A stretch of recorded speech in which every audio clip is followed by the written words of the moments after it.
What is going on, everybody? Welcome back to the Sad Boy stream, live right here on twitch.tv/sadboybarrett. Coming at you live on a chill Tuesday evening. You may be wondering why, since I never really stream here anymore. Stream once in a blue moon, and that is because earlier today, over on youtube.com/kindafunnygames, Zelda in Review Part 2 premiered. After 3.5 years away from Zelda in Review, it was finally time to come back, right some wrongs, you know? A lot of people commented on the original Zelda in Review and was like, where the fuck are the Minish game? Or where's the Minish game? Where the fuck are the Oracle games? Where are all the other obscure games? Where are they? And of course, when I thought about doing Zelda in Review Part 2 earlier this year for Tears of the Kingdom, I immediately thought, well, I gotta do Minish. I gotta do the Oracle games. And so, yeah, Zelda in Review Part 2 premiered, and that is me reviewing and ranking the Minish Cap, the Oracle games, and Tears of the Kingdom. Thank you so much to everybody who was there live earlier today. You can catch it now over on youtube.com/kindafunnygames. It's just a video now, and it's no longer like a premiere or anything fancy like that. And I figured, you know, last time I did like a big in review was Assassin's Creed in review back in 2021, I believe, and I did like a little AMA for that. So I figured, why not celebrate a little bit, you know, and put a lot of work into this. I'm very excited that it's finally out, and I figured I'd hang out with y'all tonight. Maybe answer some Q's, as Mike says. If y'all have any, and if not, we can just hang out. I'm gonna play some Link to the Past on my not on my Switch, but on my Super Nintendo Classic. Still have this around. I don't think I've touched this since I played A Link to the Past for Zelda in Review fucking 4 years ago at this point. And that's such a weird thing too. Like, I think of Zelda in Review as such a 2019 thing, but it didn't come out until 2020. And that's because like most of that video was being worked on throughout 2019. Like, the idea was that I was pretty much, with the exception of 2 months, trying to play a Zelda game a month, write my review, record that review, and then edit it into the very long premiere timeline that I had going over the course of like 7 months, which eventually ended up making up a 4-hour video. And so, yeah, I think the last time I touched the Super Nintendo Classic was 2019 when I played A Link to the Past, which is really fucking weird to think about. But let's hang out. Let's answer some questions. Monfrere just spent the last few hours watching your Assassin's Creed ranked and Zelda Part 1 ranked. Great stuff. So much nostalgia in the AC ranked review. Hell yeah. Yeah, that's another franchise. Like I said at the end of the Zelda Part 1 reviewing and ranking video that like I'd started doing an Assassin's Creed like series like playthrough, but I wasn't planning on doing an Assassin's Creed in review. And that was true at the time of recording it. Before I continue on, the last thing I'll say is that when it comes to thinking of Zelda in Review as a 2019 project versus a 2020 project, like by the time 2020 came around, we announced Zelda in Review. All I had left to do for Zelda in Review was I think Twilight Princess was like the last game I did for 2019. So January, yeah, so like that was December 2019, I did Twilight Princess, and then January 2020 was Breath of the Wild, and then that got recorded at the beginning of February, and then I had like the rest of February to like edit everything else together, and then that came out in March 2020, and then 10 days later, Kinda Funny started working from home, which is fucking insane. Anyway, to go back to the Assassin's Creed conversation, yeah, at the time, like that was true. At the time of recording Zelda in Review Part 1, that I wasn't planning on doing a whole in review. And honestly, the only reason Assassin's Creed in Review exists is because of working from home and COVID. I had so much fucking free time on my hands in 2020 that I forget. But like I had already played through a few of the games by the time I was like, all right, I've got nothing going on. Let's fuck it. Like, let's work on an Assassin's Creed in review. To the point, like, I think I had already gotten through the Ezio trilogy by the time I had, like, figured that out. So that was, like, a weird one where I had to, like, retroactively, like, go back and, like, it's like, all right, fuck, Assassin's Creed 1, I played, like, back in, like, March or whatever. Like, I gotta, like, kind of write my thoughts about that now. It was, like, such a weird cadence compared to Zelda in review. Which also started as just a series playthrough with no in review seriously planned. I had like joked about it, I think, in a tweet originally. And I think I had played through Skyward Sword and Ocarina, and maybe I was wrapping up A Link to the Past, I think. So yeah, I guess those were a few games in. So that, but like the rest of this, like the video is like month to month pretty much. But I was like a good like 4 or 5 games into the Assassin's Creed series before I was like, ah, fuck, maybe I should do this. I love using that classic controller for, yeah. It's one of those weird things. Like I am, you know, I'm a heathen. I'm down to play Donkey Kong 64 on a Wii U gamepad.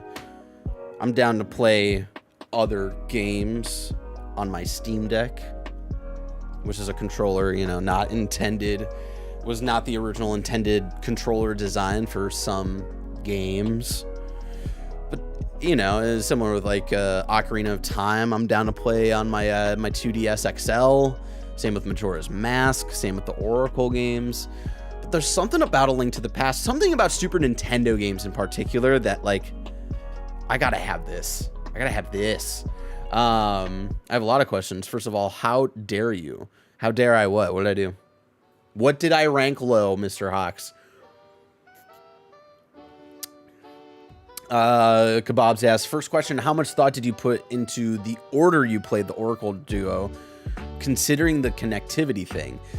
So yeah, this is the interesting one where the Oracle games, Oracle of Ages and Seasons, have 2 separate stories with different characters, all that stuff. 2 different kingdoms. But you can play them in either order if you want to do the whole like overarching story where you have to fight Twinrova and then eventually like slightly resurrected Ganon. But you can play them in either order. And I think I did some research because I think when I pitched to Tim, hey, I want to do Zelda in review for the 3rd video essay, and I told him about Oracle games. He was like, hey, do some research on like the whole like linked game thing. And I did. And I think it was like, I think maybe there was like some harder puzzles in Ages. And for whatever reason, if I played Seasons first, like, and this was like very surface level, like research I did, like people were saying like, if I played Seasons first, which is more of like the action combat focus game, it would like make some of the stuff later on in Ages easier. So I think that was like really the only that was the only thought I had. I was like, all right, like I'll play it this way. But I like, and that confused me when I was a good chunk of the way through Ages, and I was like, I don't feel like there's anything that carried over from Seasons that's like negating any like puzzles or anything. So that was interesting. But I'm glad I played it that order, because I think I would have been a bit deflated with like how much I liked Ages if I went into Seasons. Like I liked the ramp up of like, hey, Seasons is going to be a little bit more inspired by Zelda 1, of course, with more modern design thought process shit from Link to the Past, but then having that ramp into Oracle of Ages, which felt like a much more fuller like Zelda experience. I wonder how different it is to play them the other way around. Yeah, I don't know. I'm not entirely sure. I don't think it changes the story really. Yeah, it's interesting. How much do you put into pitching? Like, how much planning do you prepare? Anything written or visual? Was it before or after it was decided there would be 4 video essays? Cameron, that's a fantastic question, and I'm going to answer it while we get ready for Link to the Past here. So let's go over here. But again, before we get into the Link to the Past, let's see. just a reminder, Zelda in Review Part 2 is out. You can watch it right now. Thank you to everybody who was watching that live as it premiered. Shout out to Roger, who taught me how to kind of change the whole like color palette for the intro, for the special presentation intro. Because like the one that Nick made was just like kind of like a more typical kind of funny blue as the background. And I wanted to figure out how to change the background without changing too much of the coloring of like the letters, so they don't get like, I didn't want to make it all green because then like the lettering gets lost. And I noticed Roger did it for the Blessing Show, where he made the intro red to fit into the style of the Blessing Show. And I was like, yo, how do you do that? And he walked me through that, and that was super sick. And I'm definitely going to utilize that for for future video essays, because I like having the color theme match with whatever the topic is. So that's cool as shit. So yeah, go check it out. It's at, I can't read that. It's at 3.1K views. Hell yeah. Only 88K to match how many views its predecessor is at. All right. Oh god. But yeah, shout out to the Super Nintendo Classic. I don't use this thing enough. Yeah, you got Contra, Donkey Kong Country, Earthbound, Final Fantasy 3, which is technically Final Fantasy 6, correct? Or is this the actual Final Fantasy 3? F-Zero, Kirby Superstar, Kirby Dream Course, Mega Man X, Secret of Mana, Star Fox 2, Street Fighter 2, Castlevania 4, Super Ghouls and Ghosts, Super Mario Kart, Super Mario RPG, Super Mario World, Super Metroid, Super Punch-Out!, The Legend of Zelda: Link to the Past, and of course, Yoshi's Island. But let's get into here. Hell yeah. Hell yeah. That's 6? Chrono Trigger is missing? Oh no. So that is 6, okay. Oh. It hits every time. It hits every fucking time, y'all. Also, I am not like publicly streaming this on YouTube, but I am streaming this to the back end of YouTube. Just so it can exist as a VOD. But I'm not publicly streaming it because I want to like make like a nice little thumbnail and stuff. I'm gonna skip all of this. We're not doing a full story play. Apparently I have 2 save files on here. That's weird. I don't remember doing another like startup of this. That's interesting. How do I want to name my guy?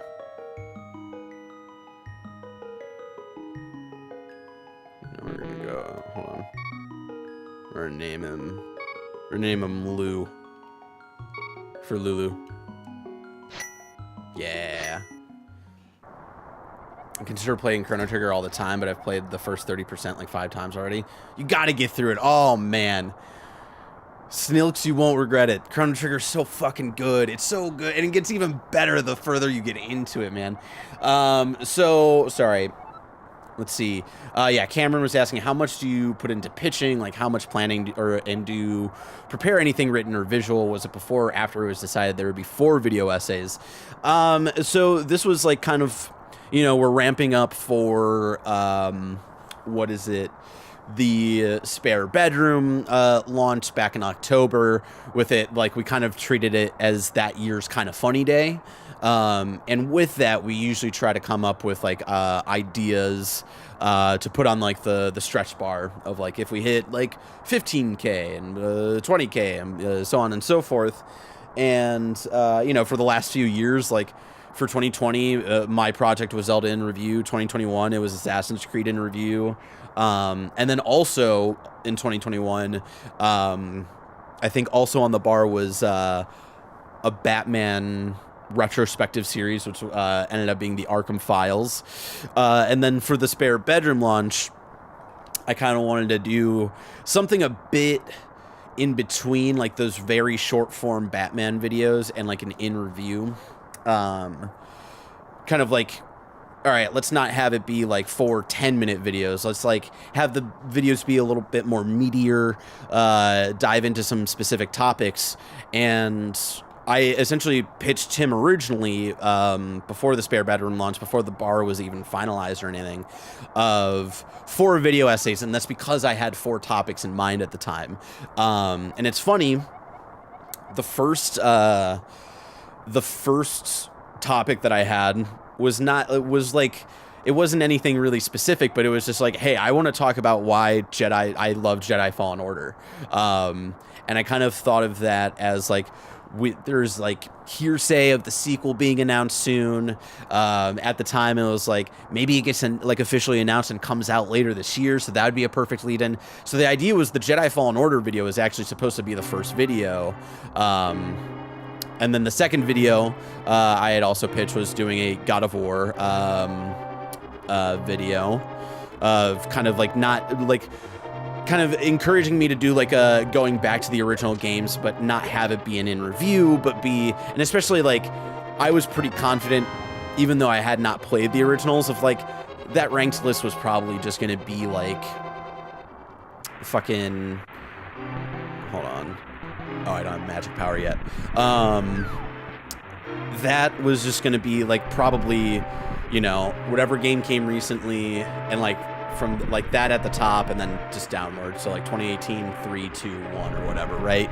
So I didn't think that was going to be like a really interesting series to do a ranked list for. So I was like, I want to like maybe do like kind of a recap or like a dive into Kratos as a character. And I think that would be really cool, especially because like at the time I only knew him from how he's depicted in 2018. So I thought it'd be cool from like more of a newcomer's perspective of like, what does Kratos mean to me? And going back to these games where I constantly hear like he's a one-note character. So that was like already a pretty fleshed out idea. And then it was funny, like once Jedi had gotten, it was like very clear that Jedi wasn't coming out in 2022. And it was funny because I had like written that script, I think before even Kind of Funny Day last year, before the spare bedroom launch. And it was like a real rough draft of that like full Jedi Fallen Order script. And then it was very clear that Jedi Survivor wasn't coming out last year. So then it was like, all right, well, we know God of War is coming this year. I'm going to pivot and like really focus on the God of War video. So I then played through the games over the course of like, I think a month and a half, and started working on that video. So those were the first 2 video essay ideas. And then the other ideas I had are actually not the actual videos that are coming out. So they were more topic, like they were like very specific topic ideas I had in mind. And I guess I'll do a little bit of a reveal of what the third video essay was supposed to be. So essentially, yeah, I'd pitched God of War and Jedi Fallen Order as the first 2. And then I had these 2 other ideas for video essays 3 and 4 that I was like really passionate about at the time. So video essay number 3 was going to be a follow-up to the Arkham Files. And again, to put into context, this was August of this was literally like a year ago, August of last year, that I'm pitching Tim this of like, hey, like we did the Arkham Files like last year. I think it'd be a cool idea to like follow up on those and to like talk about Gotham Knights when it comes out and have the video either be how Gotham Knights either lives up to or fails the Arkham legacy. And that was the pitch for that video. And I had a separate pitch for video number 4, which I guess I'll talk about a little bit as well. But essentially, the idea was, or not the idea. Essentially, when we came to the turn of the year, starting to, you know, like the God of War came out in November. When January came around, I went back to the Jedi Fallen Order script. It was definitely not in a place that I really liked. So I essentially like completely deleted that rough draft I had written back in like August of last year, and started from scratch, kind of keeping the same like bullet points, but like just really like I felt really proud of like the script for God of War, the Kratos video. And when I went back to the Fallen Order script, it was just like not up to that level for me. And so started working on that, and once I started working more on Jedi, it came to like, all right, I got to start thinking about video essays 3 and 4, with 3 being this video on Gotham Knights. Of course, Gotham Knights comes out. We review that on the Xcast. Was that last year? Gotham Knights was last year, right? So I'm starting to come to terms with, like, you know, I was the reviewer for Gotham Knights. I think I gave it I think I might have given it a 2 out of 5, maybe a 3 out of 5. Y'all would have to go back and look at it. I forget. And so I had already reviewed it back in like October of last year, I believe. And when I was coming to terms with like, fuck, I gotta talk about this game again, that passion was just kind of gone, you know? It just wasn't there anymore, and I had like nothing really new to say about it. And even in the context of like, let's talk about it in the greater context of the Arkham series. And I was like, I gotta fucking pivot. And then it was a similar story, and at the same time, I was thinking about my idea for video essay number 4, which was less clear and was kind of inspired by a conversation I had with one Jared Petty, where he was like, if you could write a book about a video games, like what would you write it about? And like kind of on the spot, I was like, oh, I would love to like kind of talk about exploring the mind in video games, and like kind of just like talk about how that's such a cool kind of like basis for storytelling in video games, and kind of have that lead into how I think video games are probably the strongest, not even strongest, but like I think video games are such a fucking really cool medium to tell stories, and kind of have the core of those, hold on, where's why? The core of that kind of topic being about Persona 5, Returnal, and Psychonauts, and kind of using those games as a basis for like exploring the mind in video games and the different levels of storytelling that you can do in level design. Of course, actual storytelling and dialogue and cutscenes, but then also like environmental storytelling and all this stuff. And kind of use those 3 games as like my prime example for like how it's a really fucking fantastic medium for all of that. And so at the same time that I'm realizing that I don't want to write about Gotham Knights because I feel so nothing for that game, which is like really fucking depressing. And I apologize. This is such a long fucking answer. So I'll look back at the chat for any other questions. So where's Cameron's? So at the same time that I'm realizing I don't want to write about Gotham Knights, I'm also realizing that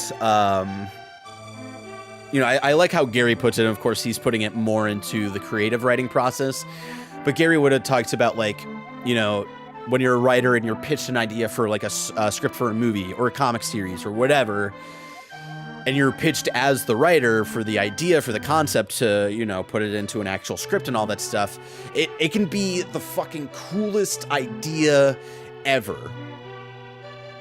But if you don't have your in as a writer, you're not going to be able to bring that idea to its full fruition. And I was starting to realize that I didn't have a really, like, I really loved the idea of talking about exploring like the mind in video games, with those 3 games kind of being the core of it. I was starting to realize I didn't really have anything past just that idea. So it's like a great pitch, but like I don't know if I'm the person to write that, right? And so I was starting to come to terms with like, I don't think, at least with my writing capabilities and like where I'm at now, like I am not the writer for that idea. I think it's a really cool idea, and similar to how I think someone should really look into the whole Nintendo Capcom breakup that just like kind of no one ever really fucking talks about. Someone should write that, whether it's a book or a video or whatever, because I think it's such a cool like basis for an idea. So it was like in the same weekend that I kind of realized like, oh, I don't want to write these videos. So I came to Tim, like we do like weekly meetings with our managers just to check up on like the week to week, what we're doing, and then like top level stuff, big projects in the future, all that stuff, and just make sure we're doing all right in all of that sense. And so I came to Tim, I was like, hey, I know, so like the fact of like 4 Barrett video essays being on the bar, that's because I had 4 topics that I had pitched him, right? And so that's why it was like 4 Barrett video essays. So I came to Tim and I was like, hey, I'm not feeling the passion anymore for these videos. I don't think I can do them really any justice right now, but I have ideas for different videos. So I took a big sigh because like, here's the thing. I love Tim. I love, you know, that he's like my manager. He's a great friend. And I remember like he was super supportive of the original Zelda in review video. And I remember like after it came out, he was like, dude, like as like your manager or like as your friend, I would love if you fucking did like more in reviews and like all this stuff. But also kind of still as your friend, but also your manager, like, don't do this to yourself ever again. Please, please. And then cut to like 4 months later, I'm like, hey, Assassin's Creed in review. Would be cool to get a therapist or a psychologist input on how they think they're translated to the medium. 100%. I think that would be like a really cool, if like, have them judge. I mean, that'd be hard for Persona because it's a fucking 100-hour game. Returnal too, because it's a linear game, but it's such a repetitive game. And I don't know if you just give like a psychologist kind of like, you know, a Wikipedia fucking breakdown of the plot, if they're really getting anything out of it to break down. But that would be like such a cool, like, make it a Blessing show. Blessing, fucking make a video about exploring the mind in video games and like talk to psychologists about like, do they pass of like, you know, interpretations of the mind and shit like that. I don't fucking know. So anyway, where was I? So yeah, Tim goes like the whole like, you dude, as your friend, I think it'd be fucking awesome to see you do like more of these videos. They're cool, but also still kind of as your friend and your manager, like, don't ever do this to yourself again. So, you know, I did Assassin's Creed in review, and like past Assassin's Creed, it never felt like there was another franchise where it would make sense really for me to do an in review like Assassins or Zelda. So it was like after Assassins, it was like, all right, like that was it. From here on out, if I want to do videos, like I can just do like Blessing showed style videos, kind of like going to specific topics. So that's what I did, and you know, like for the Arkham Files, and then God of War, and then Jedi. And so when I come to Tim, I'm like, hey, I've got an idea, and I take it aside. I'm like, Zelda in review part 2, and he was like, all right, like if you want to do that, like I'm fully supportive, and you know, at least this time it's not 11 games and all this shit. And I was like, yeah, like this is the plan. It's gonna be essentially like 3 games, more technically 4. So it's not going to be as big of a undertaking.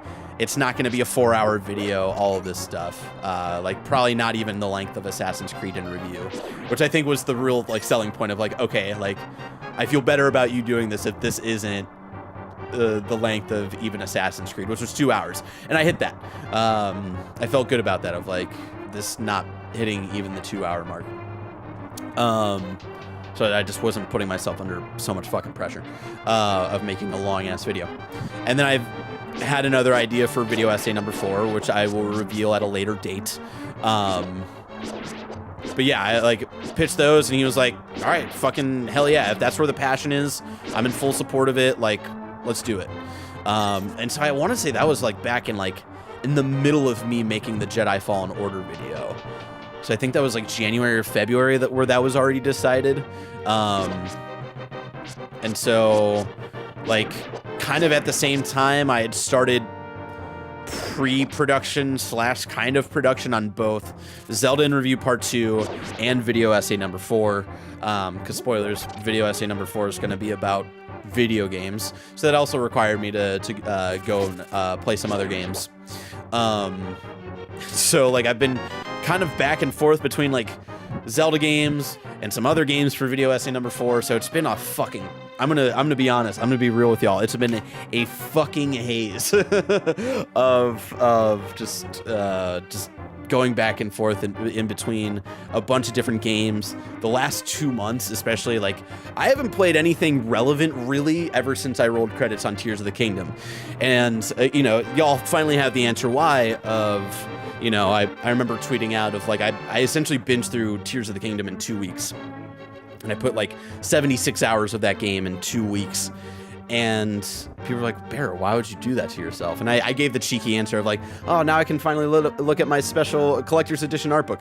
The real reason was like I was speeding through that game so I could like fucking work on actually making Zelda in Review. So ever since I rolled credits on Tears of the Kingdom, like I still only have 3 hours in Final Fantasy 16.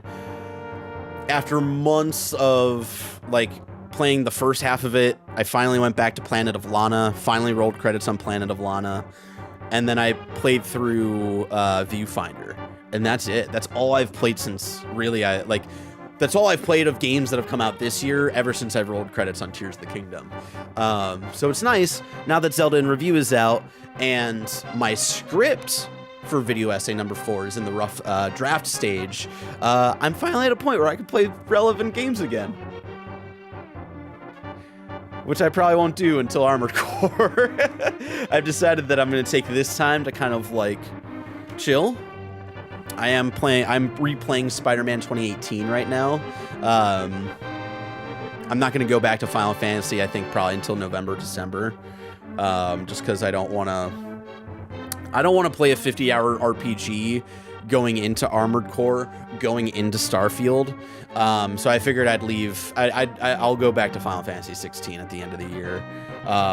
Oh fuck yeah, I'm gonna dip my toes into Armored Core 6 100%. That game looks sick as fucking hell. So anyway, that is my very long-winded answer of like the pitching process and all that stuff. It's a push and pull. Like I did, there was a week that Greg was out of town, so I took over Greg Way one day, and I kind of talked about this of like being kinder to my own creativity was like what that Greg Way was about, because past me would have stuck to, I gotta do the Gotham Knights video, I gotta do the exploring the mind in video games, even though we didn't announce what my 4 video special presentations were going to be. Even internally in the past, I would have been like, no, I gotta stick to these. So it was nice to like kind of have that back and forth with myself, and then let Tim letting me kind of have like the direction there of where to go. So that's been really cool. But yeah, I'll say the rough draft for video essay number 4 is done. I'm gonna be over the next couple weeks kind of picking at it and stuff and trying to fine tune it, and then I think the idea is to record that sometime next month. That's probably not going to come out for a few months though, and that's mainly like I'm essentially trying to record video essay number 4 early to give myself time for the post-production process of it, because that is the most grueling process, the most rewarding process. I love video editing, but it is definitely like cramming Zelda in Review edit into like a span of 3 weeks was like cramming that into 3 weeks while also wrapping up the last game I had to play to like finish up video essay number 4 script, while also writing video essay numbers 4 script.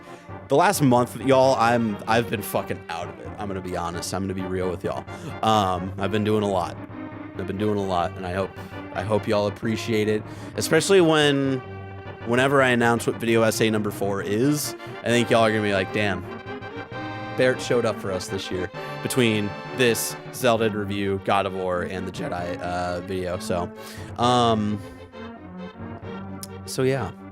I lost track of where I was. So let's look at some other questions. Barrett just hopped in to say the interview today was excellent. Should be very proud. Thank you so much, Trimbley Wimbley. I was very proud of the final product of part 2, especially like looking back at all the feedback for Zelda in Review Part 1, which was like my very first like just me project, where a lot of the criticism was like, yo, you do a lot of jump cuts. It's like you're cutting in between a lot of takes and it's very obvious. You don't use a lot of B-roll and all that stuff, and I feel like those were like the main critiques I really took to heart. That you already seen like a Assassin's Creed in Review, which was like the next project I did, but I felt really good about it here in part 2 of Zelda in Review. So I played Ages first as a kid, then Seasons much later. It's kind of nice having Oracle as the meaty game and Seasons more like Ages as the meaty game and Seasons more like DLC. I can see that. I respect that. What are your thoughts on Billy Mitchell and his bogus lawsuit? Who the fuck is Billy Mitchell? Billy Mitchell. Who the fuck is this dude? News. Whoa. Former game record holder Billy Mitchell caught doing multiple perjuries. What? Oh, this is the Donkey Kong speedrunner guy. Okay. Yeah, I don't know. I don't have any thoughts. No thoughts. Head empty. I've only played 2 Zelda games. LA, Link's Awakening, and the OG game. Damn. What's up, Shizzy Hollywood? Thank you for the raid. I recently played the extra content they added later on, I guess from the DS port. It was excruciating. Wasn't a fan of Lost Sanctum Dimensional Vortex. Who gave me the cut from the final edit?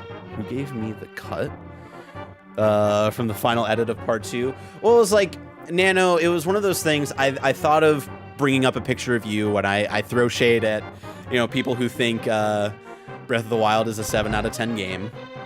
And I put Jordan Middler in there because I knew he would be, he's been on our shows. We've had those conversations on content before. And Nana, like, I didn't know if you wanted that heat of like me putting you into it like visually and all this stuff, or I knew Jordan would be like fucking cool with it. So yeah, that was just like a call. Like I didn't know if I wanted to put you into that. So that's why you were never in a cut, but you were in a cut mentally in my brain. I was watching the live premiere of the presentation, loved it, had to cut off because I haven't beaten Tears of the Kingdom yet. You mentioned that timestamps were in the description. When I looked, they weren't available. No worries, just a heads up. They should be in there now. Maybe they weren't immediately. I didn't put them in when the premiere was happening, just because, like, you know, when we're watching live and stuff, I don't want to give away of like how long the Tears of the Kingdom segment is, or how long the Oracle's game segment is, and all that stuff. So, right as the premiere ended, I added those in. So it might have taken like a minute or 2 to get those in. So time code should be in there. Just checked the non-live stream VOD. Timestamps are there. Awesome.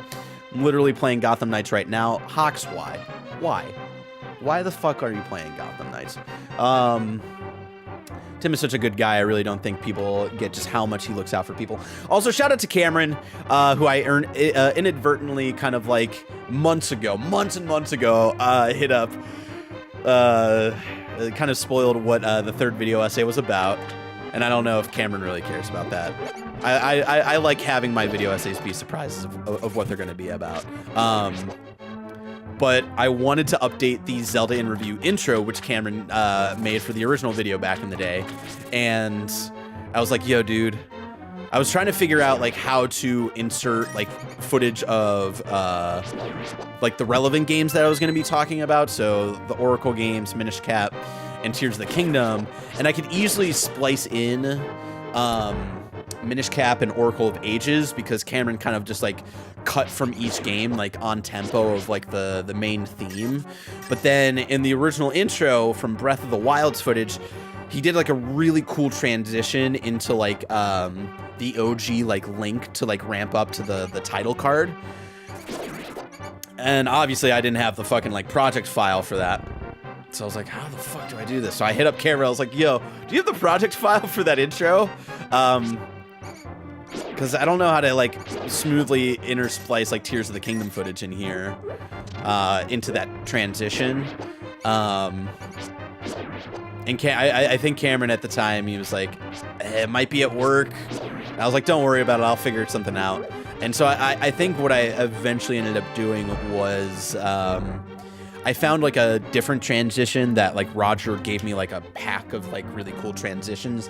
And there was one that was like similar enough, Cameron, to the original one that you did that I felt like it was like cheese a little bit, but I think it was pulled off like just okay enough.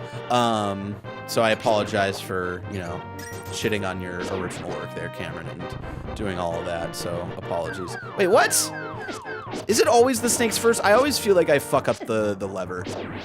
And I could have sworn the last time I played this, it was the fucking right lever that pulled down the snakes. Or is it like I gotta pull down both? But like, I fucking know Zelda. God. Tim is such a good guy. I really don't think people gets how much he looks out for people. Tim looks out for people. Metal Gear Solid. We did like rankings of the Metal Gear games as we were like playing through that series. So I don't know. I don't know if I have really like anything interesting for a Metal Gear Solid video. Have Greg do a Metal Gear video. Take a break for a month, bud. No, man. I gotta start working on the oh, so yeah, to go back to why we're why I'm trying to get video essay number 4 shot early is so I can give myself more time to edit over the course of like September and October. Because I don't know if you all know this, but a fuck ton of video games are coming out in both of those months. So instead of like recording at the end of September and like giving myself just 1 month in October to edit, I figured I would like spread editing across over the course of like 2 months. And not like constant editing, but like giving myself enough time to like go back and forth of like, all right, I'm gonna edit like the first quarter of video essay number 4 like this week, and now I'll have some time to play some Assassin's Creed Mirage at that time, and then Armored Core, and then Starfield, and then let's go back to the edit and edit like the second and third quarters of the video and all that stuff, you know? So that was me like looking ahead and being like, fuck, those months are so busy. And currently, like, you know, we're just talking shit here. I'm trying to aim for November for video essay number 4. We'll see how well I actually hit that with how busy it's going to be. So that was my idea. It was like, let's kind of spread out the post-production process with all of that. You sure you want your video? You sure you want your video essay number 4 to be Kingdom Hearts in review? Absolutely fucking not. So when Tim advised you not to do that to yourself again, you did again, but with the new game. Exactly. You ever played an Armored Core game before? No. But Blessings preview of it was like got me really excited, and just seeing all the gameplay clips of it just looks rad as hell. And with like modern controller design, like fucking mentality with all of that, like I have no interest in going back to the old Armored Core games. Like shout out to Ren from Remap, who's been going back to all of those games on, you know, or maybe playing games on the Steam Deck, I think. I could never do that. Like, I know those games, the controls for those games are so fucking weird, and I'd prefer to, like, just give me the modern iteration of it. Ugh. Creativity is fluid, including whether one should commit. Hey, Barrett, congratulations on Zelda In Review Part 2. When you write scripts for In Reviews, you make notes as you play the game, and then expand on those later, or do you play an entire game first and then focus solely on writing from scratch? This is an interesting one. I'm gonna keep playing while I think about this. So I've talked about Zelda In Review Part 1 was like per game. I was like, I played the game, and then I wrote my review for the game, then shot my review of the game, and then would edit that segment of the video, and then play the next game, for the most part. Assassin's Creed In Review was the same. Thankfully, I'd kept notes on like the first few games that I played before I decided to make it an official In Review. Because I think I was doing like reviews on like the GG app or whatever. So like I essentially, like, when I decided like, oh fuck, I kind of want to make this an In Review, I just like copy pasted those like mini reviews of those like first few games and like put them into like some fucking like Google Doc or whatever, and then expanded on those. But then yeah, the rest of that process was like play the game, like write my review of the game, and then I think I just moved on to the next game, because the Assassin's Creed in review process was a little bit different, where I wasn't editing as I was going along. I essentially like recorded, y'all, I recorded VO for Assassin's Creed in review like all in a day, and like most of that script is just VO. Like I did a lot of B-roll in that video. So I think I gotta go to the town now. So yeah, that was a different process for that. God of War was an interesting one, especially because that was not an interview. That was like, hey, like, this is a specific topic of like following Kratos as a character and all this stuff. So yeah, for the God of War games, I was like doing more classic, just like note taking on like big moments, how I felt about those moments, what they insinuated, how I felt like they built up to in any interesting sort of way to 2018 and all that stuff. Jedi Fallen Order, I mean, that was pretty much just one game, right? That was solely focused on one game. God.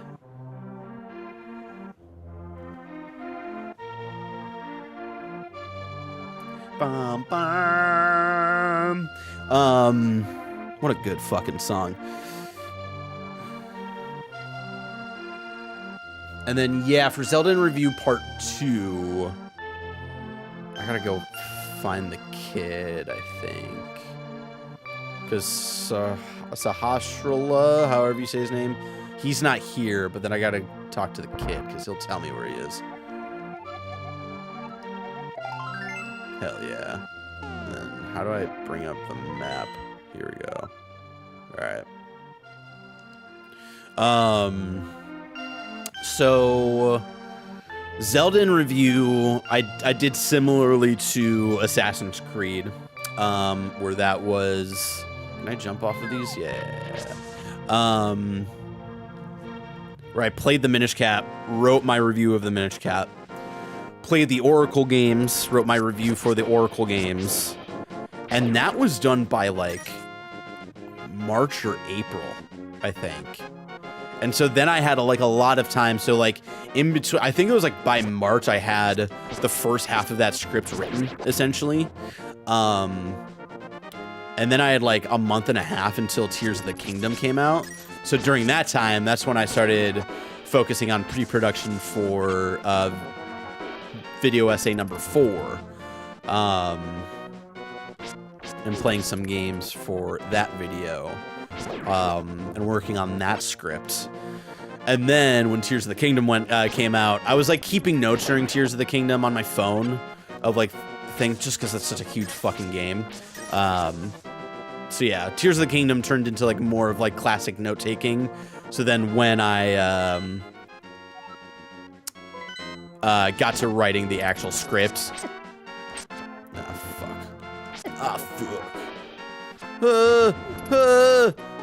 fuck.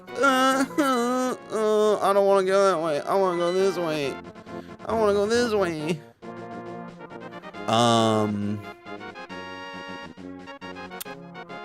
So yeah, I hope that answers your question.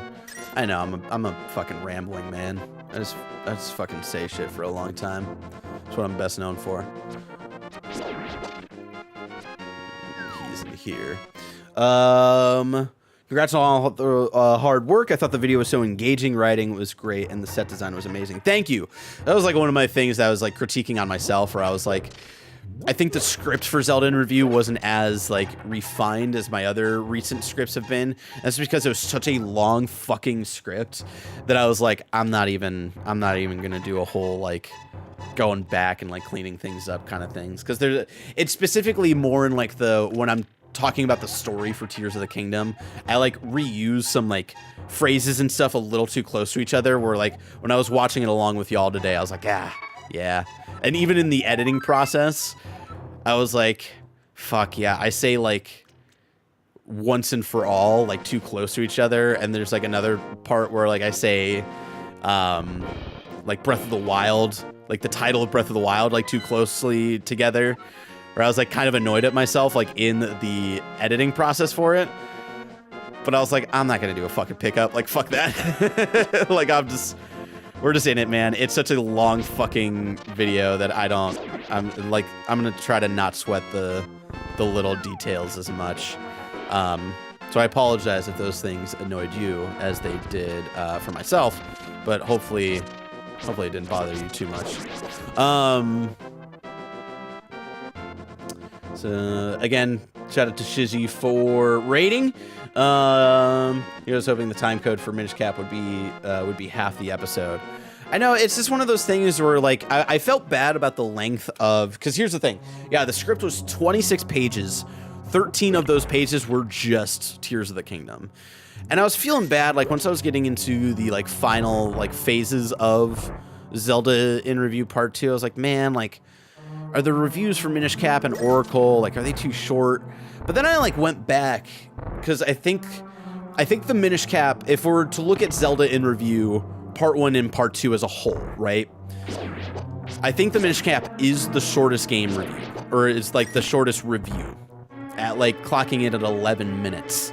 But then, like, the OG Legend of Zelda review I had in Part 1 is, like, 12. And same with, like, Zelda 2. And, like, the Oracle games together was, like, 18 minutes, which I felt less, bad about. So, yeah, I actually went back to Zelda in Review Part 1, and I was like, all right, I know it's a 4-hour video essay, but, like, how long are the individual reviews themselves? And I felt less bad, where I was like, oh, I took, like, 14 minutes to review A Link to the Past. I don't feel too bad for that. I gold medaled all of the Persona games on Xbox, and platinumed Final Fantasy 16. Well, you gold medaled all of the Persona games. Gold medal. Do you mean 1,000 gamer score? Is that what you mean? Also, good night, Nano. Thanks for stopping by. What do you mean my gold medals?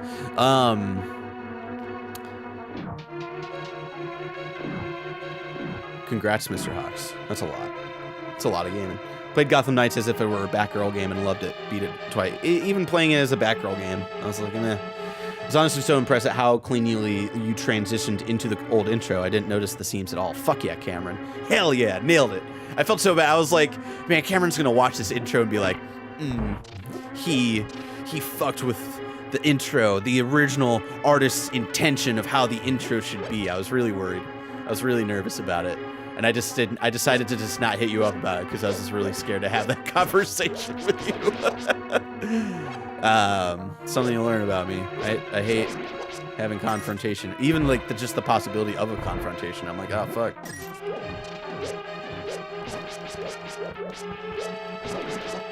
So I'm glad that I'm glad you didn't notice it, Cam. That's how you know it's clean. When the original editor is like, I didn't notice a fucking difference. That's how you know you pulled it off. I don't have the bow and arrow yet, right? No. Is Cadence of Hyrule ever on the docket? Not to review, but just for funsies. Maybe one. Like the premise of that game doesn't. I'm gonna be honest, it doesn't interest me, and honestly feels like very. It feels like a level, like a barrier of entry for me almost. Like, you know, I'm not a Kevin Coelho. I can keep a beat. I can keep rhythm there. You know, as a percussionist, I pride myself on that shit a little bit. But I don't know, there's just something about the premise of that I'm just like not like super into.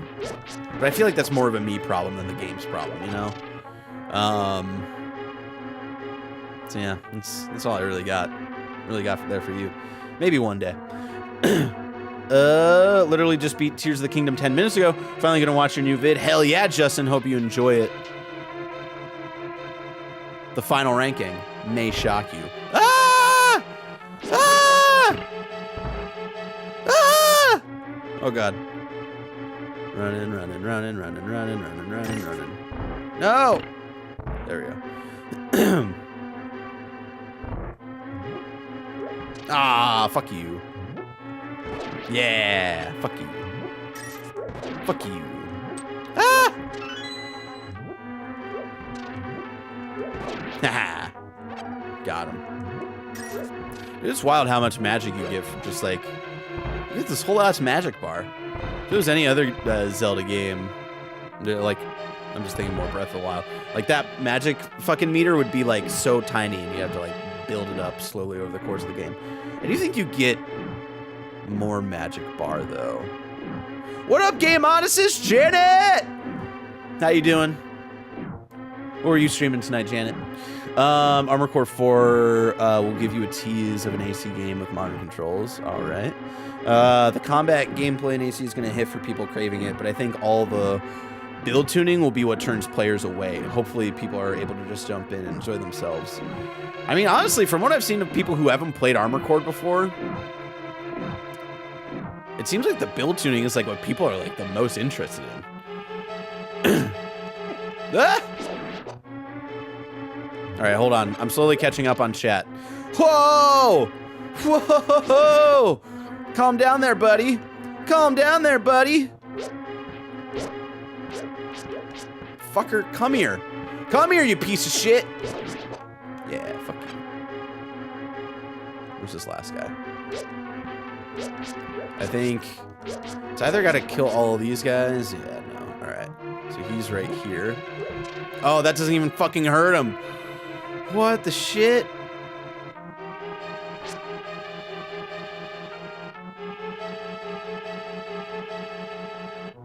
I have to kill him? I can't. I cannot. I can't do it. I cannot. Maybe bombs? Let's try bombs. Oh, fuck, right. I can only place bombs. Cool. Cool. What do I do here? Do I have to go north? Is there a door up here? That's a boss key. They don't let me through.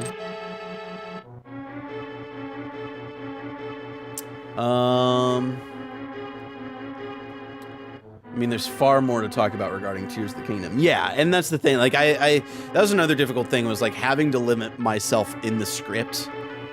Like, after 13 pages of writing just Tears of the Kingdom, I was like, I gotta fucking stop. I gotta stop, man. Chat, what do I do? What do I do? I feel like I fucked up somehow. I fucked something up.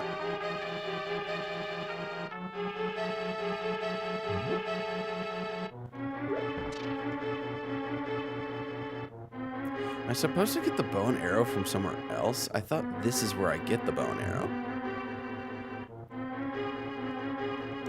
Oh, there we go.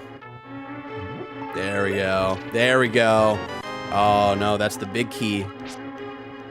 Ah!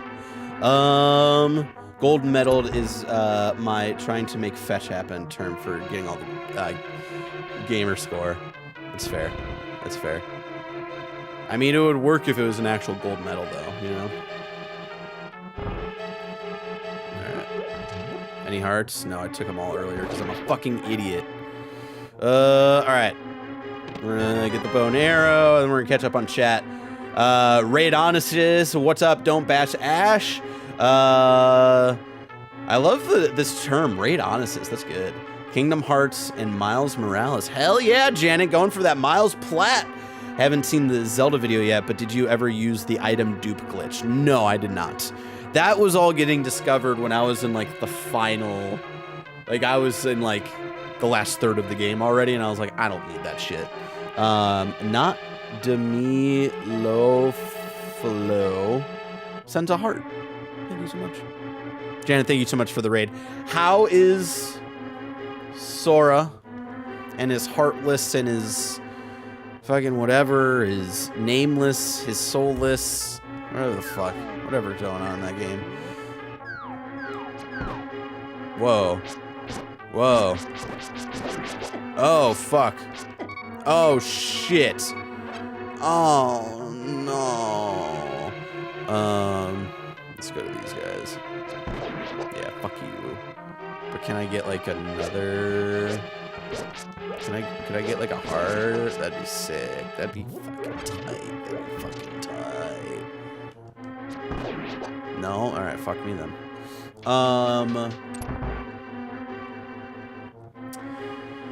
Yeah, I remember the...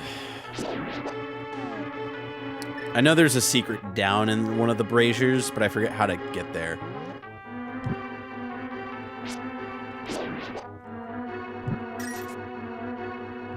Ah! Whoa! Alright, hold on. Whoa! Shit. Nope, not risking that. Not risking it for the biscuit. Whoa! Oh, God.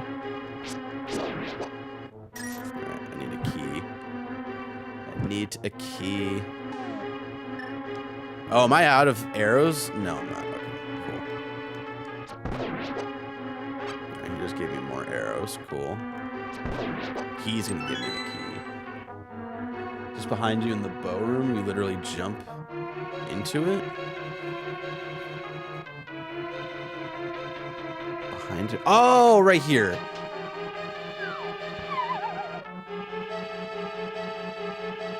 Woo! I don't have any bottles though, so that sucks. Is there anything down here though? It's just more fairies. Woo! It's just the same room, I think. Alright, cool.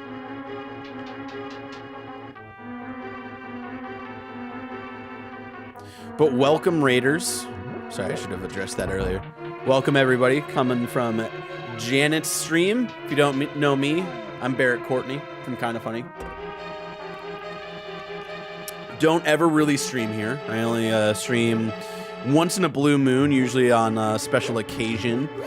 Like today, Zelda in Review Part 2 came out as a follow-up from a video I made 3 years ago where I review and rank the games in the Zelda franchise. And, fuck you. And 3 years later, I decided to go back to finally review and rank some games that weren't originally on the list, but then also include Tears of the Kingdom in that conversation as well.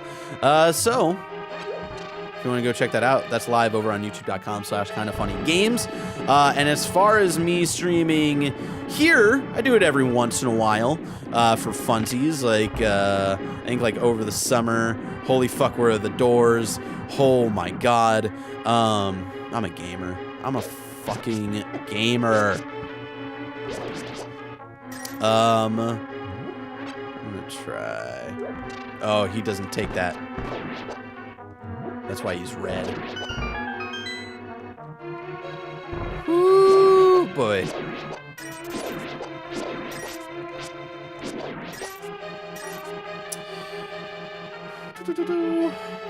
But you can still follow me here. I stream every once in a while. I always try to do my ranking of my top 10 games of the year at the end of every year.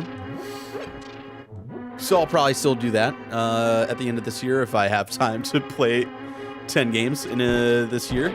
We'll find out. Between all the other games that I'm playing for videos. Woo! Alright, I think it's boss fight time. Yeah, here we go.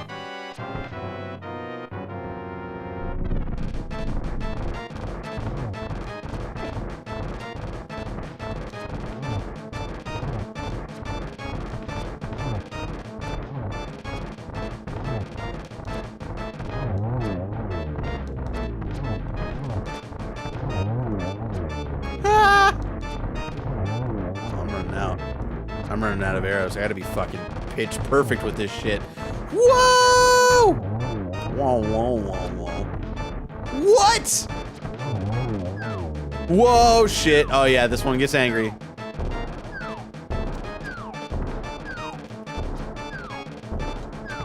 Oh. No! I'm out! Oh, I can still hit him with my sword. I just don't think it's as strong. Oh, shit. Oh, God.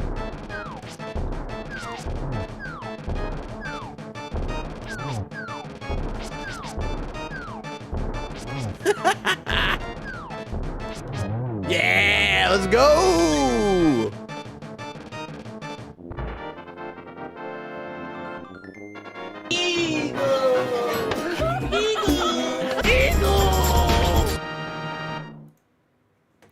What's going to be your number 7 game of 2023? I don't know. I've been keeping track. I've been keeping track of the games that I've played so far this year. Let's see. Let's pull up my game track. Let's see. 2023 games I've played. I have them ranked. This is one of the weird things. So I'm using this app called Game Track, and I can make lists. But if I, like, you can choose either to have it be a non-ranked or a ranked list. But once you choose one of those, you can't switch it to the other, which I discovered. So right now it's like a ranked list, but it's just ranked in order of like games that I've played so far. So I've actually played a lot this year, considering like how much non-2023 relevant games I've also played. Hi-Fi Rush, SpongeBob SquarePants, The Cosmic Shake. That was this year. That was this year. Have a Nice Death, which I played a lot of, but I never like beat it. PGA Tour, Road to the Masters, unironically, fucking banger of a game. Played a lot of that. I played like, I think 40 hours of that game. Star Wars Jedi Survivor, Zelda Tears of the Kingdom, Planet of Lana, and Viewfinder. So I've played 8 games this year. I can probably fit 2 more. SpongeBob was like definitely 8 years ago. Yeah, remember when I like did a TikTok review for that? I don't. See, Dead Space is less in my periphery just because that's not a franchise I really care about. So, yeah.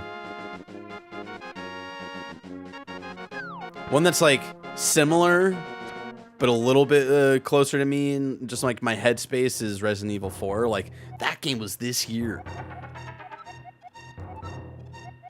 Alright, Sahasrara is telling me about all the cool pendants that I gotta get. What? Oh, the Pegasus shoes. Let's go.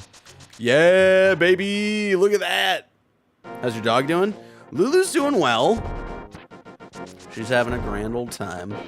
So let's see. He should have sent me... That's wild that he just straight up tells you where the Master Sword is. Fucking wild. That's really all I wanted to play of Link to the Past. Like, just play through the like first dungeon. I don't really need to play anymore. Just because if I continue on, then we're gonna get lost in the sauce of like getting to either the second or third temple. Then we're here for like another few hours, which I didn't really want this to be like a huge like long stream. So we'll just ramp down, hanging out, talking, all that good stuff. So we'll come back over here, bring up some background music. Yeah, Lulu's doing well. She's 3.5 years old, which is fucking insane to think about. Like, remember when she was like a little baby puppy? And that was back when I was like regularly streaming still, you know? And she was just a little baby.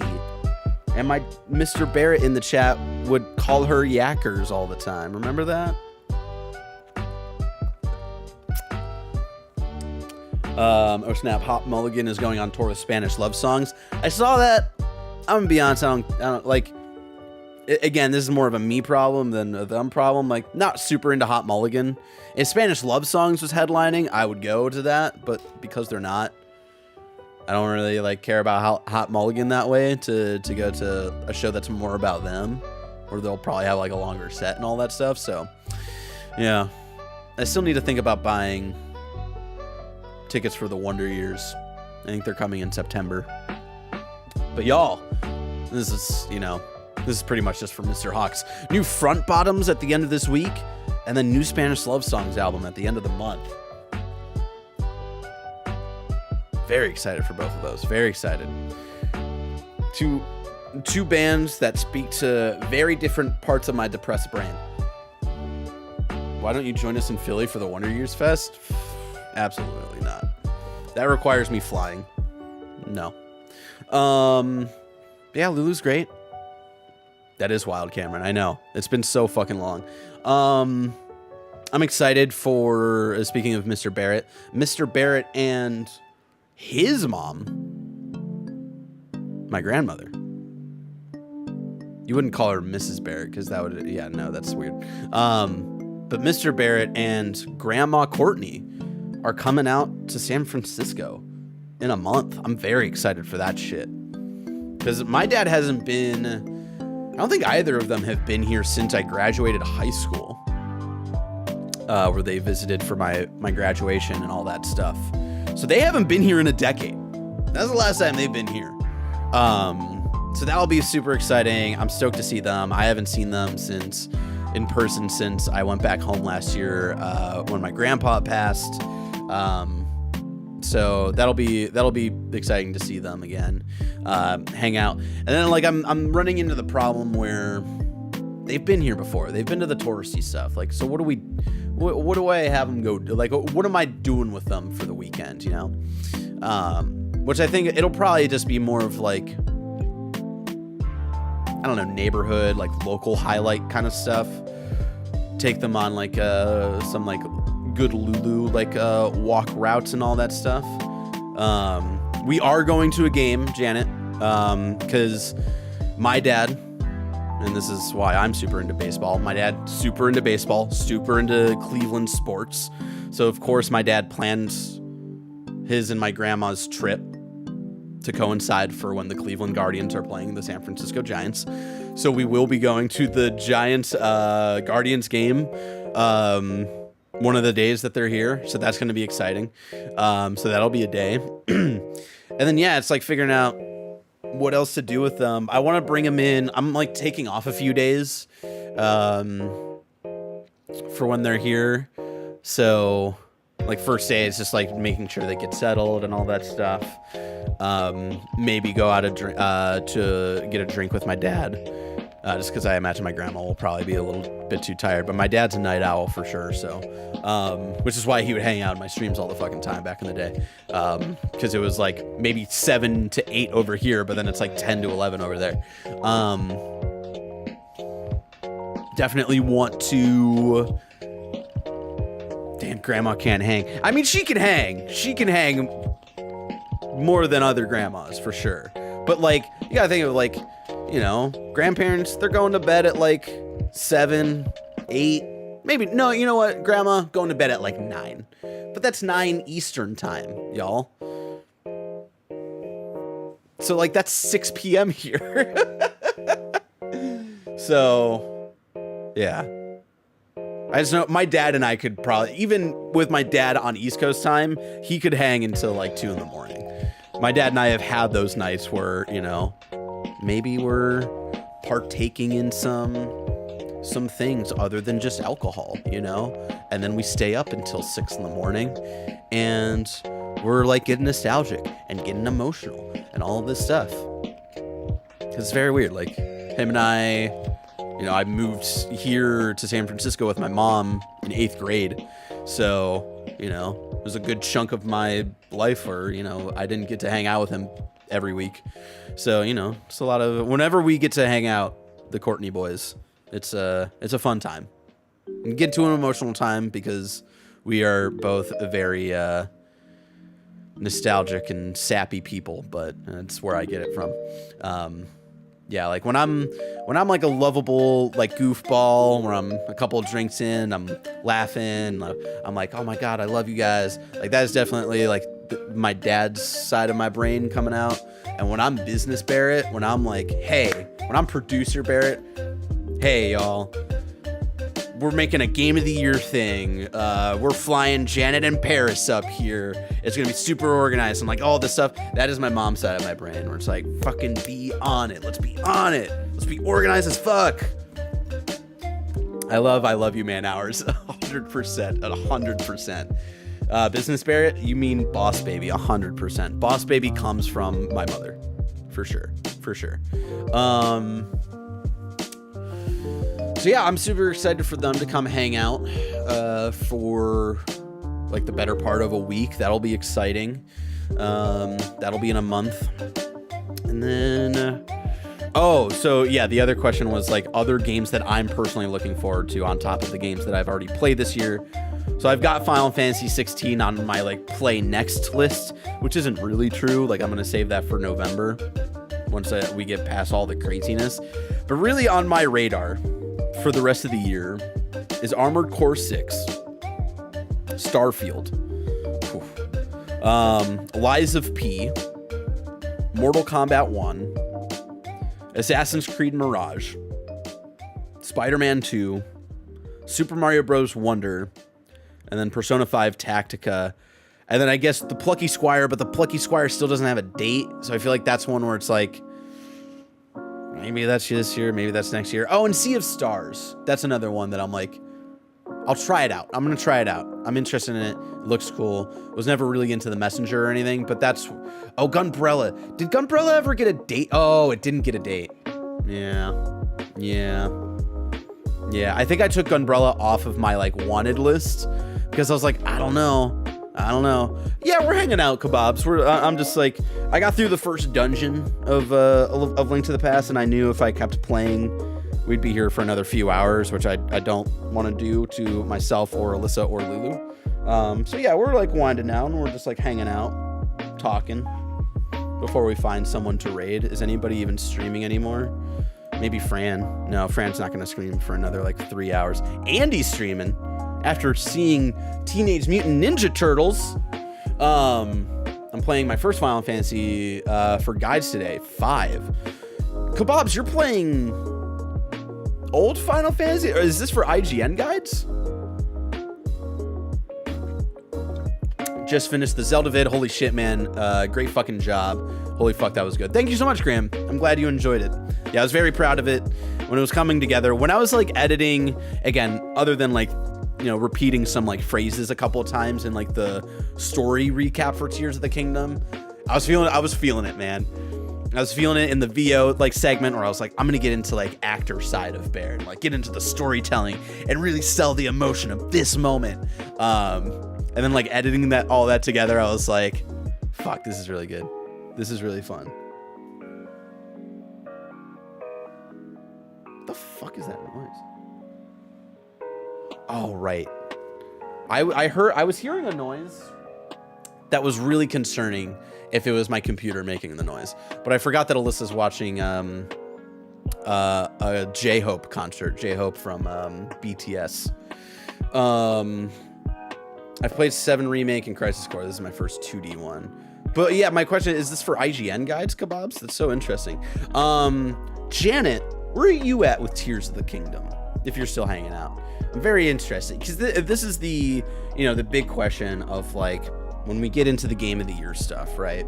Voting on Game of the Year stuff. It's like, yeah. Oh, wow. Oh my God, I'm so early still, but Game of the Year right now. God damn. See, that's how good it is. Like, Janet's so early, and even Janet's like, yeah, man, fucking Game of the Year. Janet's 30 minutes into this game, and she's like, fucking Game of the Year, pro. I imagine you're probably not only 30 minutes in, but I haven't had a lot of time to dig in just because the move and stuff threw me through a loop. I definitely understand, Janet. I was saying at the before you rated of like, I have barely had time to play new games ever since I rolled credits on Tears of the Kingdom, which was 2 weeks after Tears of the Kingdom came out. Like, I binged through it so I could start working on Zelda in review. And ever since I've rolled credits, I put like 3 hours into Final Fantasy 16. After months, I finally rolled credits up on Planet of Lana, and then Viewfinder was short enough that I was like able to find like 2 nights, or I think I spread that even over, that game is 3 hours, and I think I spread that game over the course of like 3 or 4 different nights. Fuck, man. Yeah. So I get it. Cause yeah, I've been at the same time of like working on Zelda in review. I've also been playing other games for my final video essay, which is going to come out later this year. I'm hoping to slow play Tears of the Kingdom. Don't need to beat it, but would definitely like to get at least halfway through the main campaign by the end of the year. Hell yeah, Janet. I respect it. Because I feel like there's a similar kind of situation for Breath of the Wild.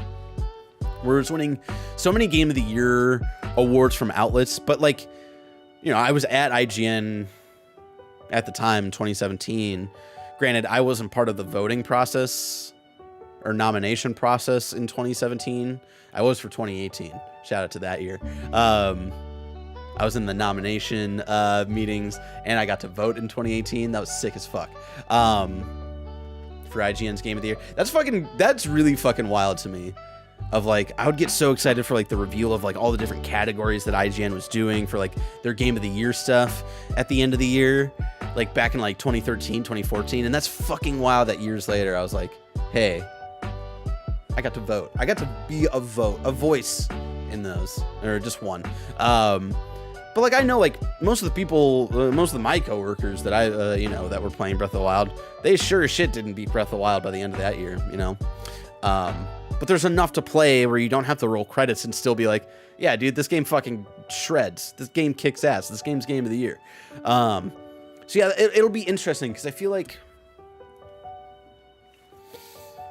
I think me, Tim, and Bless guaranteed are probably going to have Tears of the Kingdom at number 1. I mean, I don't know. Actually, like, no, Tim has said, like, even though he loves Final Fantasy 16, Tears of the Kingdom is still his Game of the Year. Andy is a fucking wild card. Andy, I feel like, is really a wild card. Like, I could see, depending on, like, where he lands with Final Fantasy 16, like, that being his Game of the Year. But also, like, Starfield, I feel like, is such his shit. Same with Lies of P. Paris is, like... Paris is an enigma for me this year. I like, if Starfield hits, I imagine that'll be Paris and Mike's Game of the Year. Maybe even Greg's. Greg's a Fallout fan, you know? I think Tears will be in everyone's top 2 or 3. I don't know, though. I don't know. I don't know if it'll be in Mike's, you know? But also, Mike has a fucking weird list every year. It is for IGN, guys. We're covering the first 6 games using the Pixel remasters that just came out. Oh, fuck yeah. Nice. Mike is the wild card. Because right now, Final Fantasy 16, I think, is Mike's Game of the Year. Which I don't think I would have ever guessed that that was going to be a thing that I would ever say out of. Mike's going to have Rocky City in 1. I felt so bad. Hold on. I can pull up... Like, we shouted him out already in, like, the Game of the Year episode, but I felt so bad when I was calculating all of the Game of the Year stuff. Where did that go? Kind of funny Game of the Year. I keep a doc for every year, so I can... Starting in 2021, I kept a doc. So let's see. Mike's top 10. So, like, our top 10 was God of War Ragnarok, Elden Ring, Sifu, Kirby and the Forgotten Land, Horizon Forbidden West, Neon White, Immortality, Marvel Snap tied with Vampire Survivors, Cult of the Lamb, Pokemon Scarlet and Violet. Mike had, on his top 10, Elden Ring, God of War, Kirby and the Forgotten Land, Cuphead DLC, Call of Duty Modern Warfare 2, Gran Turismo 7, Shredders, Ollie Ollie World, Stray, Nobody Saves the World. Mike had 3 of his 10 games on the top 10 Game of the Year list, man, and I felt so bad. And it was similar the year before, too. So, like, 2021 was Ratchet & Clank Rift Apart, Returnal, Deathloop, It Takes Two, way too high on that list. Death's Door, Halo Infinite tied with Life is Strange, Psychonauts 2, Metroid Dread, Forza Horizon 5, and Hitman 3. And Mike had, let's say, Halo Infinite, Hitman 3, Ratchet & Clank, Forza Horizon 5, Psychonauts 2, Guardians of the Galaxy, It Takes Two, Sea of Thieves, Unpacking, and Age of Empires 4. So even in 2021, he had 6 games at least. And then the next year, half of that. It Takes Two high. Yes, Shannon. Yes. Cute game. Good co-op experience. Not a Game of the Year winner. Not a Game of the Year. What do we think happened at the Keeleys that year? You know? Not a Game of the Year winner or what? Y'all really love a milquetoast taste on divorce? Fucking commit, man.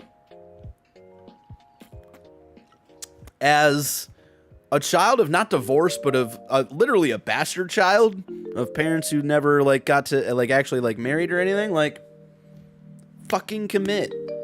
Say something interesting. I wanted Ratchet to win so badly, but was happy he was there for the orchestra. That's true. That's true. It should have been Returnal or Deathloop that year. I'm just gonna say it. Like, even as someone who, like, I don't think Deathloop is Arcane's best game. I think it's their poppiest game. I think it's their most, like, sellable game in terms of, like, how, like,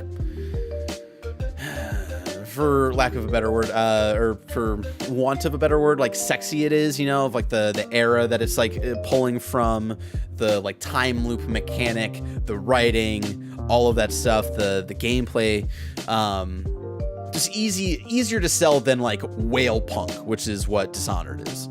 Dishonored 2, I don't know if they'll ever I don't know if they'll ever be able to top Dishonored 2. I'm gonna be honest. They might have peaked there. But yeah, no. This is my thoughts. But yeah, it'll be interesting this year, man. This is how we'll wrap up this stream. I'm just like, what do I think is going to be on the top 10?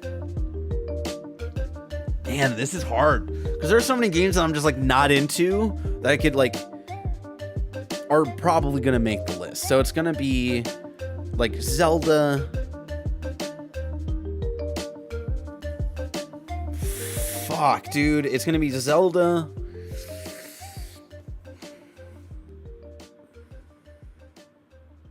Spider-Man, Final Fantasy 16,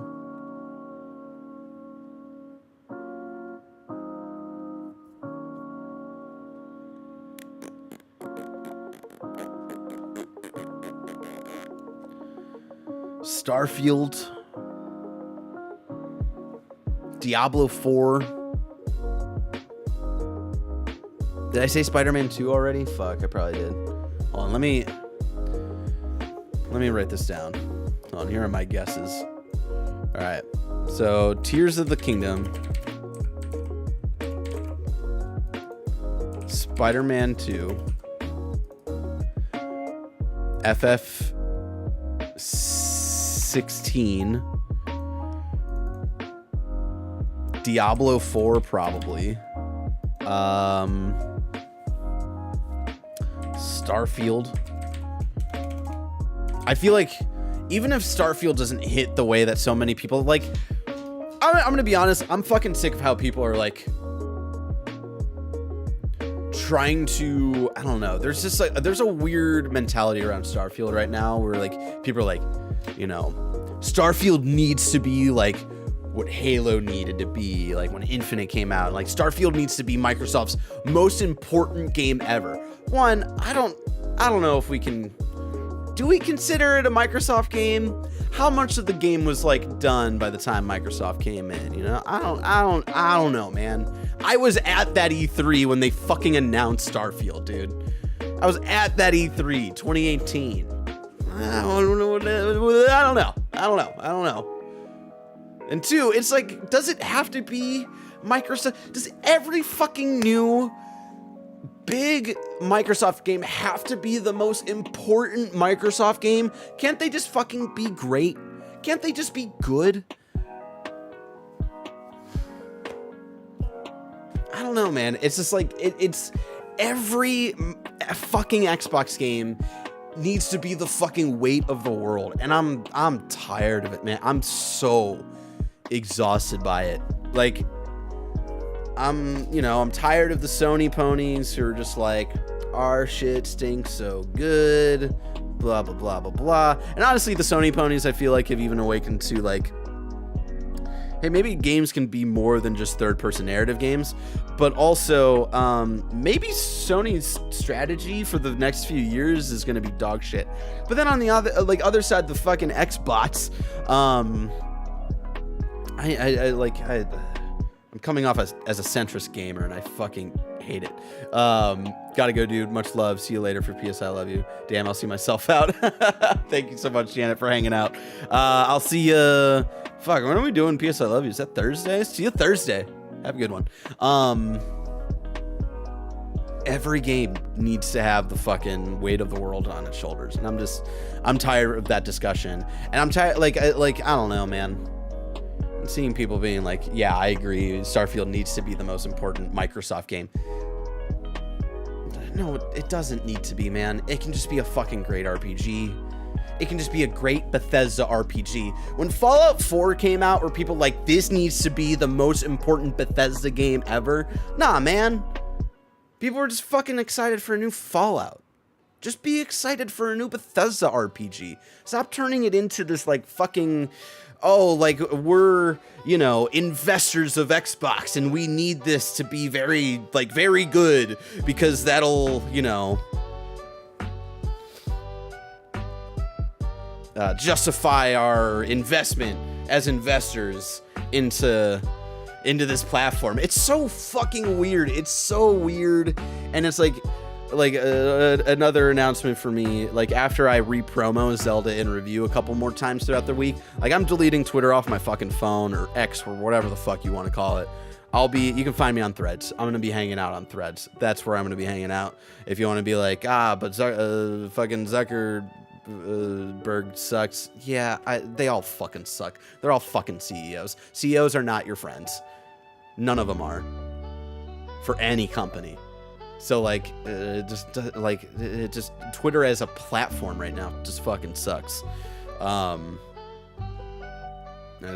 tired of it. So, sorry, what was the fucking rant I was going on? Starfield. Fuck, man. Can't it just be a fucking good game?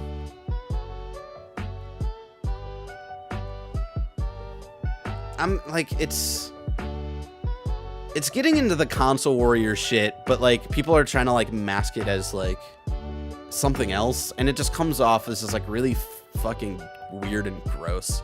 And I feel like it puts like weird pressure on like devs and maybe even publishers. I don't know, man. It's like Starfield needs to be genre defining. Man, it's gonna be No Man's Sky, and it's gonna be a fucking like more beefier, built-out version of what No Man's Sky should have been at launch, and that's fucking rad. With like actual built-in, like written-out story quests that like you know and love from Bethesda games. Does it need to be anything more? Barrett, would you try the Hello Kitty game on Apple Arcade? Absolutely not. All right, so I've got Tears of the Kingdom, Spider-Man 2, Final Fantasy 16, Diablo 4, and Starfield. I think are all going to make the list. There's when we get interesting. There's when we get a little bit like, like what's not, like Diablo 4, not a Barrett game. I almost, you know, started sipping on the juice a little bit, but looked more at that gameplay and I just knew it's not for me. And so I'm trying to think, like someone in the chat earlier shouted out Baldur's Gate, but like that's definitely not a game I'm going to play. Does it stick with everybody though? I don't fucking know.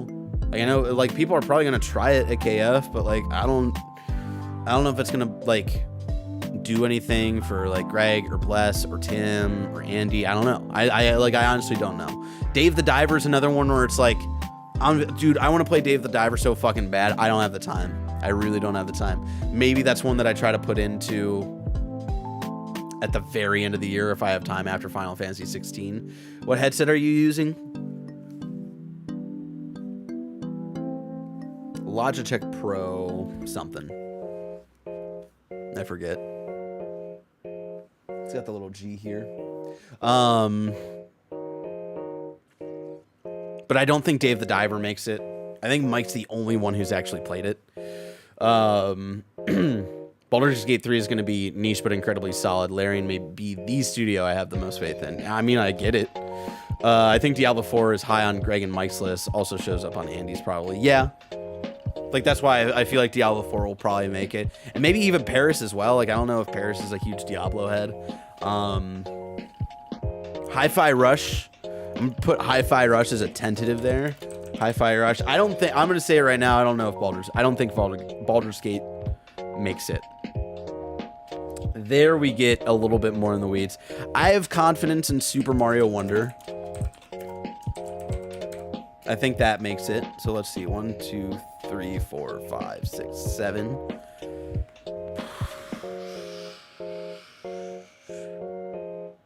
So it's 3 more spots. Fuck, man. Like,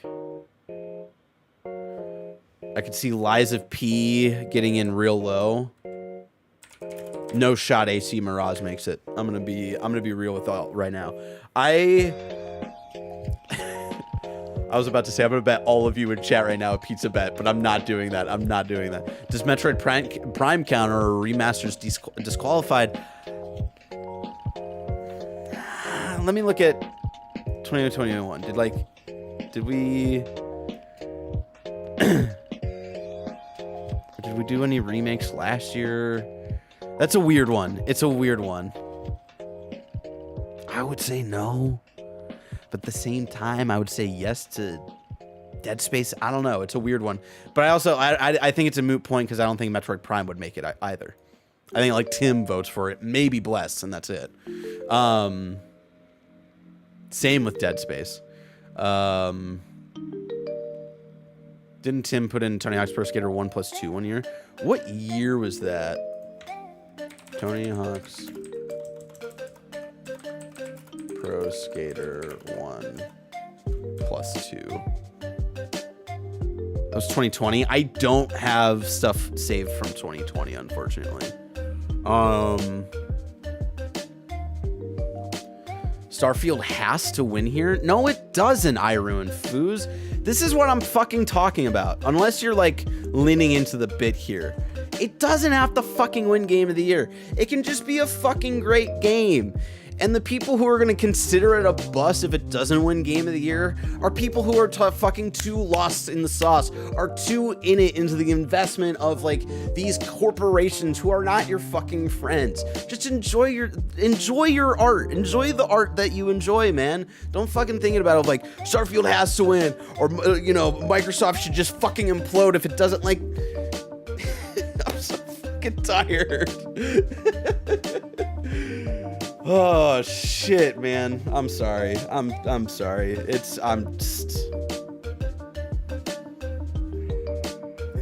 doesn't have to win. It can just be a great game. It can just be a great Bethesda RPG in space with some No Man's Sky elements, and it'll be a great game. That's all it needs to be. I just want great games. Exactly. Just enjoy great games, man. Just enjoy great games. Is it fun when your favorite game of the year gets Game of the Year? Hell yeah, it is. Hell yeah, that's fun as fuck. That's awesome. You're like, hell yeah. It doesn't need to be a whole like, fucking it needs to win. I'm just saying, majority of people will put it on the pedestal it's already on. I don't know, man. I think that conversation, I think is, I don't know. It's such a weird one. Anyway. Tears of the Kingdom, Spider-Man 2, Final Fantasy 16, Diablo 4, Starfield, Hi-Fi Rush, Super Mario Wonder, Lies of P. I think could make it. Like, I know, like, Lies of P, me, Bless, and Andy are going to play. I imagine Mike will try out. Maybe Paris tries it. I think Lies of P, RE4 Remake, I don't think it does, though. I don't think RE4 Remake gets it into the top 10. I think it's like, maybe Tim and Andy. Maybe Tim and Andy vote for that. No, absolutely not. Absolutely not enough of us played it. And that's the other thing. Someone earlier said AC Mirage. And this is the pizza bet that I was going to make, where I was going to make a pizza bet with everybody in chat, but it's not a pizza bet. Mike was feeling it in the demo. 100%. I guarantee by the end of the year, I will be the only one who has rolled credits on Assassin's Creed Mirage. Maybe Greg plays 5 hours of it. Maybe. Probably not. I guarantee you I'm going to be the only person who will play Assassin's Creed Mirage. So that's why Assassin's Creed Mirage, even if it's like my number 2, no shot it makes the list. No shot. I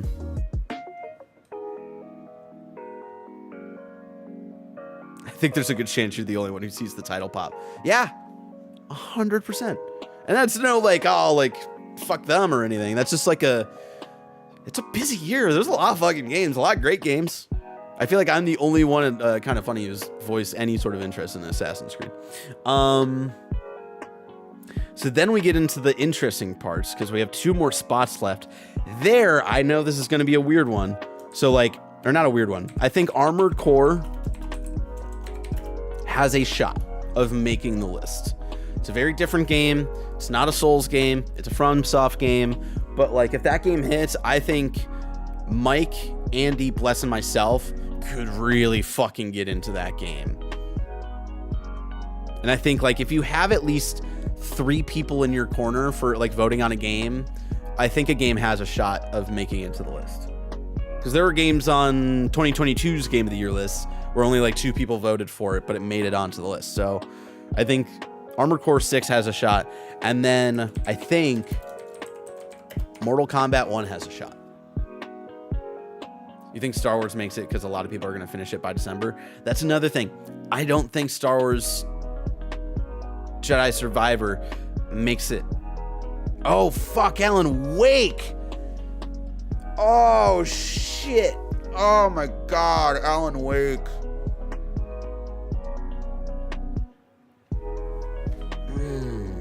Fuck. No, oh, shit.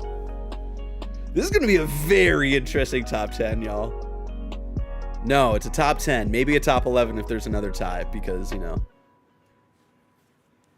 we always somehow get one tie. Fuck, man. Yeah, if Greg, Jen, and Andy, like, all pull it through for Alan Wake, I could see Alan Wake getting onto the list instead of Mortal Kombat 1. Or maybe that's our tie.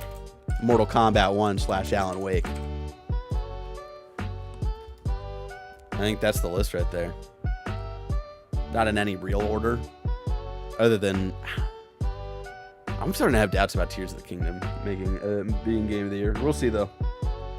I don't know. Anyways, y'all, that was a fun conversation. That was a fun kind of thought experiment of, like, where do we land on the rest of the year? I, like... No, you know what? Survivor will probably make it onto the list. Tim really liked it. Greg really liked it. I really liked it.